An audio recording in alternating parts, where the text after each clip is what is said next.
પ્રભારીની CM સાથે મુલાકાત બાદ વન મંત્રી અને કૃષિ મંત્રી સાથે એક બેઠક થઈ। ઇકોઝોનના કાયદામાં ખેડૂતોના પ્રશ્નને લઈ વિચારણા થાય તે હેતુથી બેઠક મળી હતી।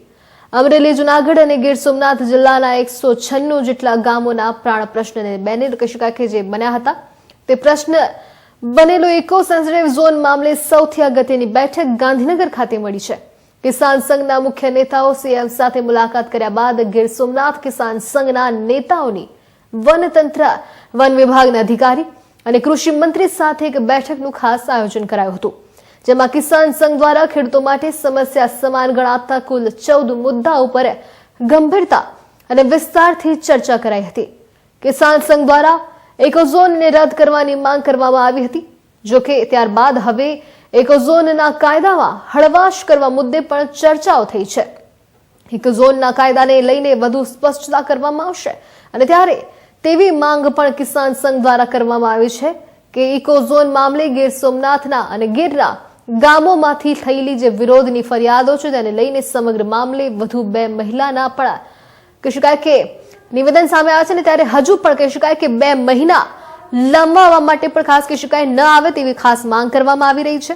જે પ્રકારે ખાસ માહિતી મળી રહી છે, વાત કરવામાં આવે તો સમગ્ર મામલે વધુ 2 મહિના લંબાવવા હોવાનું પણ કિસાન સંઘના નેતાનું કહેવું છે અને હવે તેવું ના થાય તેવી માંગ છે। એટલું જ નહીં, ઇકોના કાયદો કેન્દ્રમાંથી ઘડાયો હોવાને લઈ વન અને કૃષિ મંત્રીઓ દ્વારા કિસાન સંઘને સાંસદને સાથે રાખી દિલ્હી ખાતે કેન્દ્રીય વન મંત્રીને મળવા અને રજૂઆતો કરવાની પણ ખાસ સલાહ આપી છે। અને ત્યારે એક તરફ ઇકોઝોનના વિરોધ કરવાની સમય મર્યાદા પૂર્ણ થઈ છે તો બીજી તરફ ગીરના ગામડાઓમાં ગામોના ખેડૂતોની ચિંતા ઘટવાને બદલે વધી હોય તેવું લાગી રહ્યું છે। ખેડૂતોના મતે ઇકોઝોન લાગુ થયા બાદ રોડ રસ્તા છે તેના પરથી માટી પૂરવાથી લઈને ખેતરને સમથળ બનાવવાના મુદ્દે પણ કનડગત થઈ છે। માટે જ ખાસ અવાજથી લઈને મોટા અવાજ સાથે ડીઝલથી ચાલતા વાહનો મામલે પણ ખેડૂતોને મુશ્કેલી પડે તેવી આશંકા ખેડૂતોમાં સેવાઈ રહી છે। ગીરના ખેડૂતો માંગ કરી રહ્યા છે કે ઇકોઝોન લાગુ જ ન કરવામાં આવે।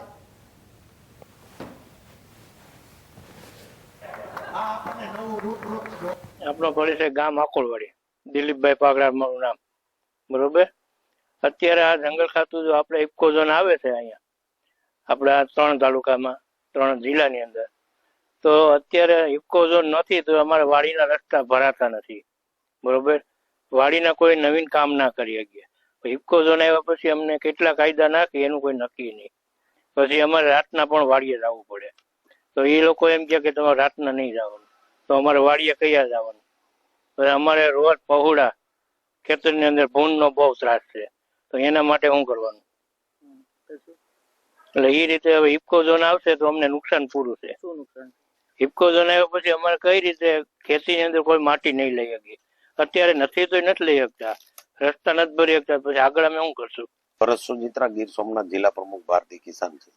અમારા ભારતીય કિસાન સંઘના પ્રદેશ દ્વારા માનનીય મુખ્યમંત્રીશ્રીનો સમય લેવામાં આવ્યો હતો। આ ગીર વિસ્તારમાં 3 જિલ્લાની અંદર જે ઇકોઝોન લગાડવામાં આવ્યું છે એના ભાગરૂપે ભારતીય કિસાન સંઘ પ્રદેશ દ્વારા મુખ્યમંત્રીશ્રીને રજૂઆત કરી અને એનો સમય લેવામાં આવ્યો હતો। માનનીય મુખ્યમંત્રીશ્રીએ પ્રદેશના અધિકારીઓને સાંભળી અને પછી ત્યાંના આપણે વનમંત્રી શ્રી મુળુભાઈ અને કૃષિ મંત્રી શ્રી રાઘવજીભાઈ, જે આપણે જુનાગઢના પ્રભારી મંત્રી છે, આ 2 જોડે મિટિંગ કરવાનો સમય અમને આપ્યો હતો અને બંને મંત્રીઓ સાથે મિનિમમ 2 કલાક પણ કરતા પણ વધુ સમય ઇકોઝોનના નિયમો વિશે ચર્ચા કરવામાં આવી હતી। ભારતીય કિસાન સંઘ દ્વારા એક તો રજૂઆત એ કરવામાં આવી હતી અને આવેદનપત્ર એ પ્રકારનું આપવામાં આવ્યું હતું કે ઇકોઝોન અહીંયા કોઈ પણ જાતની નુકસાની નથી, તો ઇકોઝોન લગાડવા શા માટે આવ્યો છે? એટલે ઇકોઝોનની જરૂર નથી, એટલે એક તો ભારતીય કિસાન સંઘે ઇકોઝોન લગાડવાની જરૂર નથી, એટલે એક તો એ કીધું છે। બાકી ઇકોઝોનમાં જે કાયદાઓમાં વિસંગતાઓ જે લખેલી છે એના માટે બહુ ગંભીરતાથી ચર્ચા કરવામાં આવી છે। એમાં લખવામાં આવ્યું હતું કે ડીઝલ વાળા વાહનો છે એને ભવિષ્યમાં પેલું કરવામાં આવશે તો કયા વાહનો ઉપર? કે ભાઈ 2 વ્હીલ 4 વ્હીલ ટ્રેક્ટરો, તો ટ્રેક્ટરો છે એ ડીઝલ વિના હાલે નહીં, તો એ પણ પ્રકારની વનમંત્રી શ્રી અને પ્રભારી મંત્રી શ્રીએ પણ એક સ્પષ્ટતા કરવા માટે વન વિભાગને કીધું છે કે આમાં જે કાયદાઓ છે એમાં સ્પષ્ટીકરણ કરો કે અવાજ છે તો અવાજ કેવા પ્રકારનો નહીં કરી શકાય। ખેડૂતોએ ખેતરની બહાર કરવાનો મનાય છે કે ખેતરની અંદર કરવાની મનાય છે અવાજ? બીજા નંબરમાં કુદરતી જે ઢાળો છે એ ઉતારી નહીં શકાય, તો ખેડૂત છે એનું પોતાનું ખેતર છે ઢાળ વાળું હોય અને એની પાસે જયારે પૈસાની વ્યવસ્થા થાય અને એને રેવલ કરવું હોય તો કરી શકાશે કે નહીં કરી શકાય, આ બધી પ્રસ્તાવો છે એ 2 કલાકની અંદર કૃષિ મંત્રી સાથે ચર્ચાઓ કરવામાં આવી હતી. માનનીય કૃષિ મંત્રી અને વન વિભાગ દ્વારા આ બાબતની ગંભીરતાથી ચર્ચા કરી અને એને પોઝિટિવ પ્રકારે કીધું છે અને એ કાયદાઓમાં 10-15 દિવસની અંદર આજે આપણે રજૂઆત કરી છે એનો પણ એ નિચોડ કાઢશે અને 60,000 કરતા પણ વધુ ગામડાઓમાંથી વિવિધ આંદોલન, વિવિધ ગ્રુપ દ્વારા આંદોલન કરવામાં આવ્યા, વિવિધ સંસ્થા દ્વારા આંદોલન કરવા આવ્યામાં જે વાંધા અરજીઓ ગઈ છે એ વાંધા અરજીઓ પણ ચેક કરવામાં આવી રહી છે. એમાંથી જે ખેડૂતોનો વધુમાં વધુ વિરોધ છે એની તપાસ કરી અને એનો નિચોડ કાઢી અને એક વટલો રસ્તો કાઢવા માટેનો અમને એક દિલાસો આપવામાં આવ્યો છે. માનનીય પ્રભારી મંત્રી શ્રી અને મુળુભાઈ દ્વારા પણ એમ કહેવામાં આવ્યું છે કે ભારતીય કિસાન સંઘની જે દિલ્હી જે કાર્યાલય છે એના દ્વારા પણ આપણે એકવાર વન મંત્રી શ્રીને રાષ્ટ્રીય નેતા દ્વારા આવેદનપત્ર દઈ અને રજૂઆત કરવામાં આવી છે.